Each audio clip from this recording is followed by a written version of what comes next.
kooxda kubadda cagta Chelsea Tottenham ay balansatay Tottenham waxa isdii karna way ku surantay ee Tottenhamtii hore ma ahayn Tottenham oo isoo diyaarisay oo xilli ciyaareed isku diyaarinayso xitaa ku guuleysiga koob waaweyn iyo kooxo waaweyn inay jilbaha u dhigto isku diyaarisay balansatay kooxda Tottenham ay balansatay markii Chelsea sida caadada ahayd Chelsea علي iyadoo xitaa 59 daqiiqo ciyaarta markii mareysay red card loo qaatay ayaa haddana 2-1 looga baday waxyaabaha kulankaas laga bartay weli Chelsea inay isku aadin waxaana ku faa'iido ugu weyn oo helay Chelsea macalinkeeda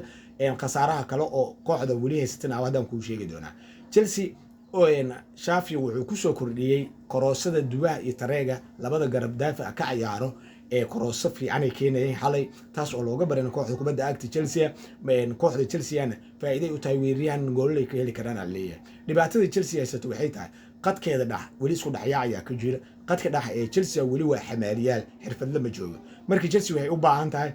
dad xirfadlayaal ah oo dhaxdaas kubadda u heen kara oo u qaybin kara inay keensato hadda suuqa inuu furan yahay fursad fiican ay u haysataa haddii laakiin midaas ay sameeyeen oo Chelsea sidan ay ku imaado waxa la leeyahay Chelsea wali waqtigeeda wax badan ka dhiman inay isku aad misku dhow waxay u baahan tahay CB dhameystiran ma haysatay Chelsea meelaha ay kaliidatay qayb ka tahay Chelsea waxay u baahan tahay CB diyaarsan oo kulan walba la xili karo oo available ah oo kooxda wax badan ku soo kordhin kara waxay u baahan tahay qaddex oo kubadda heen karo oo kubad qiibin karo maskaxiyan u diyaarsan xamaaliyaasha hadda jooga marka laga taga intaas ay u baahan tahay